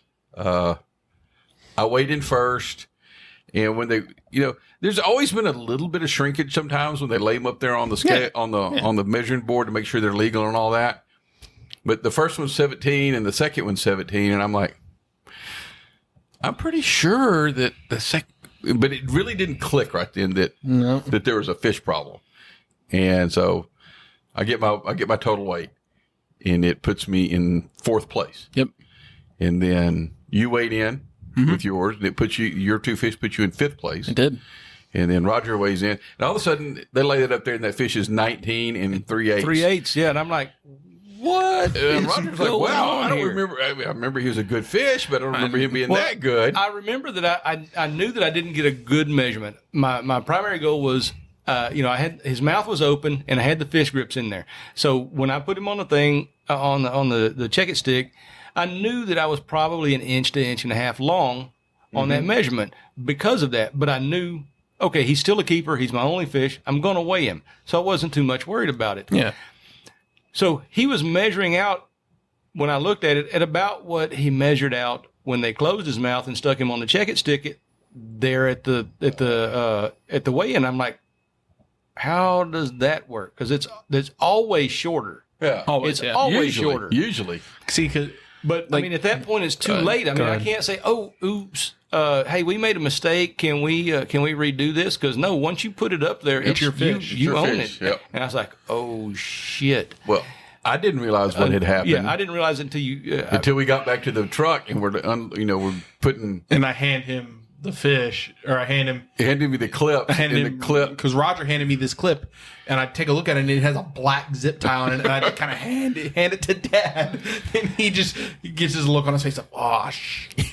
So totally my fault. No, nobody else's fault. But live and learn. So when you go to a weigh-in, if you're sharing live wells, so the rules of the weigh-in is you cannot bring, like all three of us were together. You can't bring all the fish up in the same bag, a fish bag to the weigh-in.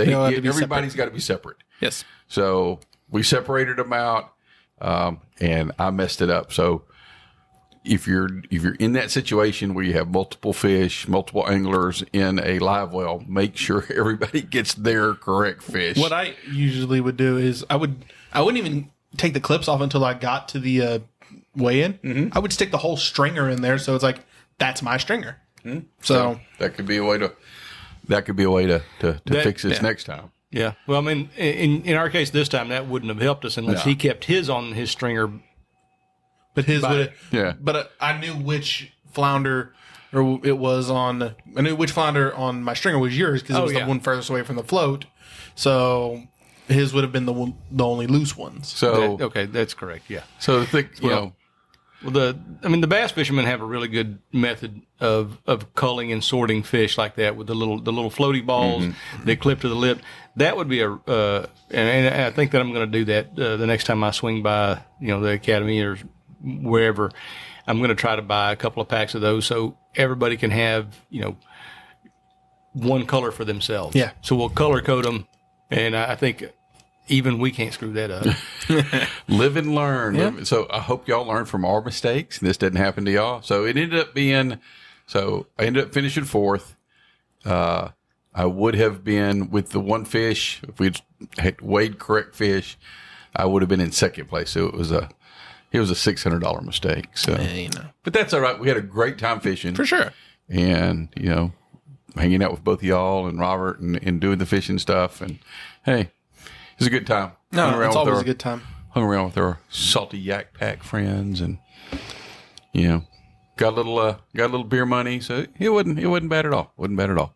So we were on the ride back, kind of doing what we call a hot wash of this thing. I was really encouraged that the spot that we picked, if I would have landed that bigger flounder, we would have weighed correct fish, that our spot, we would have won the flounder tournament fishing our spot. Yeah, we would have done that. You you probably would have gotten either, like I say, you would have either gotten most likely first or second. And if I'd have landed that damn flounder, I'd have probably finished fourth or fifth even. Yeah, and one of the Salty Yak Pack, Mario he got fifth. He knocked Nicholas out of fifth. And, it's fine. So Nicholas ended up finishing sixth, but we finished what? Fourth, fifth, and sixth. Yeah, fourth, fifth, and sixth. The Salty Yak Pack did. So, and then Roger would have. Well, we already mentioned he would have won the biggest trout. But hey, but nobody caught a slam either. Nobody caught a slam, but they did an awesome thing. They did an awesome thing. So yeah, I thought Saltwater that was great. Survival Series. Shout out to y'all. There was $300 in the pot for grand or for the slam, and they donated that to the Galveston chapter of the Heroes on the Waters. That was a shout out to y'all for doing an awesome thing there. What else about our flounder tournament today? Well, I think the most shall we say entertaining part of it we haven't discussed yet. We have Like father, like son. Like father, like son. Yeah. Both happened in the San, the area of the San Bernard. And it hurts. It hurts. We'll say that it hurts. It does hurt. I don't want to go into too much because it's just too damn funny. Let me go ahead and just lay this out.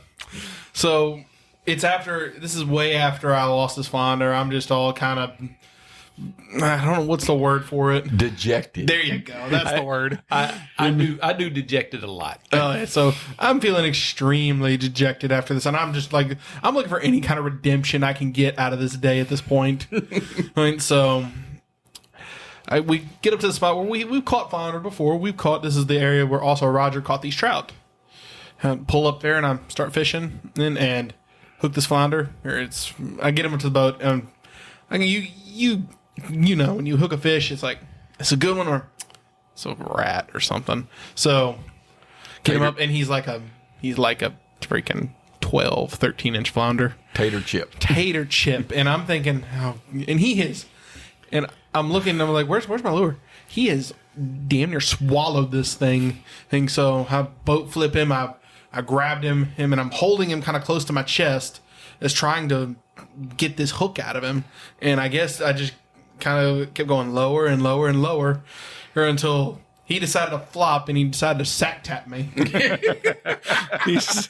I doubled over and Roger's like, what happened? And it took Roger about a second and a half to realize, oh, that happened to you too.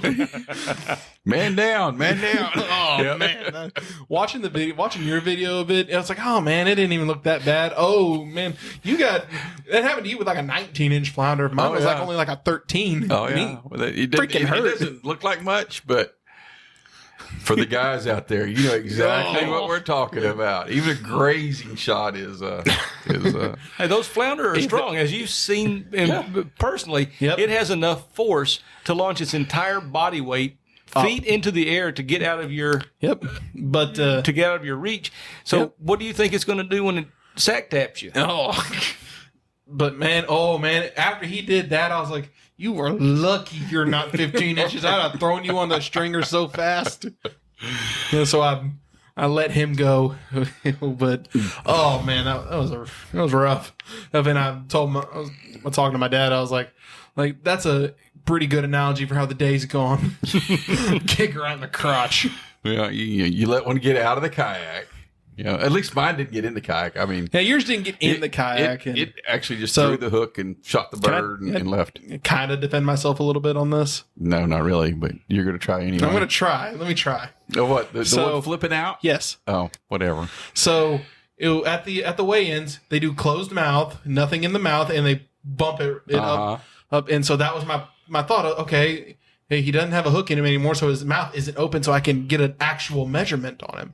That was my thought. But you knew he was legal. But I knew he was legal. I wanted to see how big he was, though. Whatever.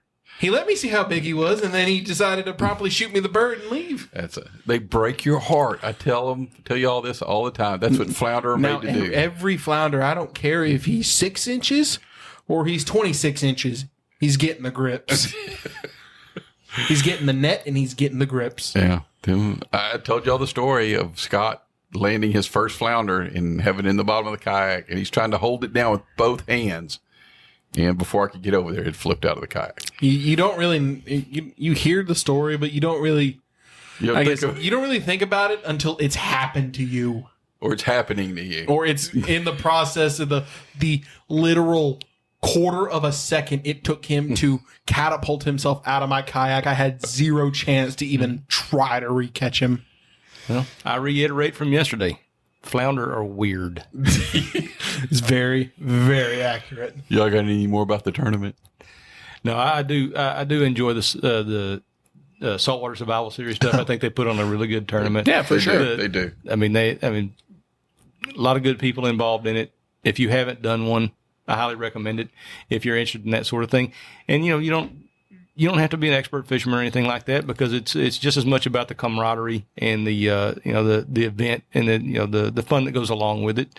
So, don't take yourself so seriously. Yeah, I mean yes, it's a competition, but just look at it as a day of fishing and do the best you can and come hang out and have a drink and eat some tacos or some hamburgers or whatever, and have a great conversation with some like-minded people. And you will win a raffle prize. You will, unless you lose your ticket, Roger Collins. Yep. He probably threw it away. Probably. He's like, I ain't gonna win. He doesn't win anything. So he does. But on the topic of side pots, real quick, I caught my first saltwater leopard red today. Yeah, there'll be I'll take your little video that you put and we'll put it out on Instagram. So, it was a beautiful fish. Oh my gosh, he's absolutely beautiful. Gorgeous. Yeah. With that copper and bronze color, and the he's blue got tail. Like 16 spots on him. Yeah. I hooked this rat. Thankfully, he was a rat because I hook him and I pull him up to the side of the kayak and I can just see all the spots on one side, and I'm just like, oh crap. So, are you going to enter the most spots from now on? I think I will, because after seeing that fish, I'm like, because even some of the other rats I was catching had 6-7 spots on them. I was just like, but this one was like, I pulled him up, like I could just see one side of him, and I was like, oh crap, this is going to be the one fish I catch. He's going to be like 20 inches, and and I counted the spots. He had like 15 or 16 spots on him. And put him on the board. Thankfully, he was like 18 and a half. Yeah. All right. But yeah. So while we're talking tournaments, I got a couple things here for y'all.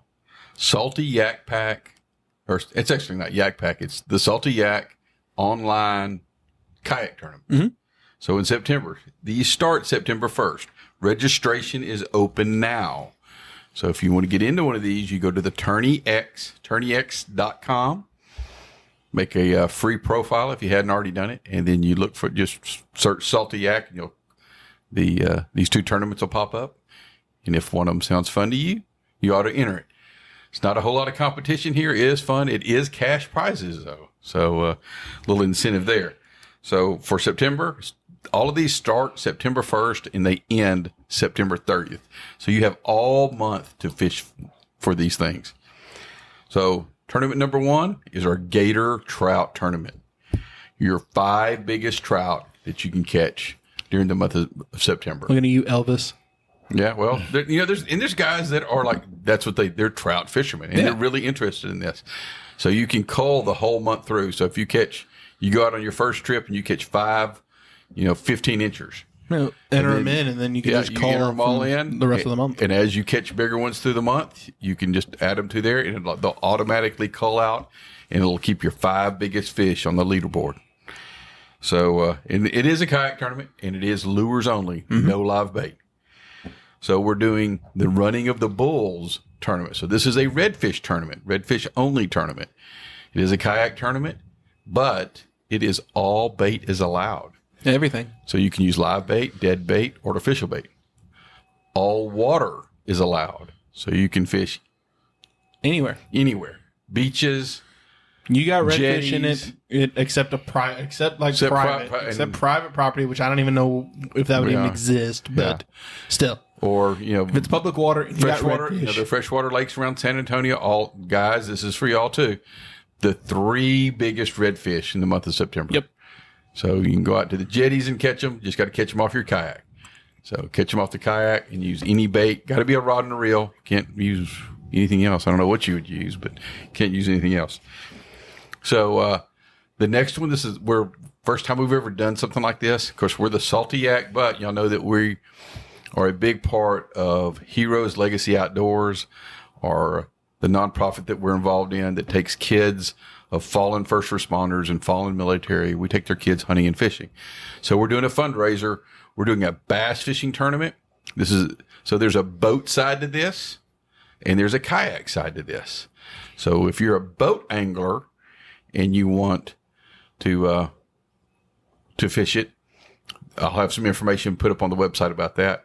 If you're a kayak angler, we're going to do this on an online tournament. So it's a 1-day online tournament, and you're fishing Lake Somerville out of Bryan College Station, kind of close to Brenham, kind of not too far from Bastrop. But it's a 1-day tournament on Lake Somerville, 5 bass, and it's going to be an online thing. But we'll actually there'll be a live weigh-in for the boat tournament.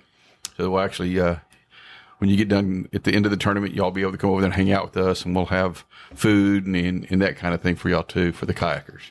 So October 16th, Saturday, October 16th, put that on your calendar. Come out there, and let's do a kayak bass fishing tournament too. The last thing, put it on your calendar, October 30th. So you have to be a member of the Salty Yak Pack Facebook group to attend this one. We've done this a few times before, pre-COVID, where we meet up somewhere here on the coast, and we have a little fun fishing tournament. We fish, and then we go eat somewhere or cook out or do something like that. So on October the 30th, I have the San Luis Pass Marlin Pavilion rented. And so what we're going to do is I'll figure out what kind of tournament we're going to do. There'll be a meetup spot that morning where everybody's got to meet up that morning.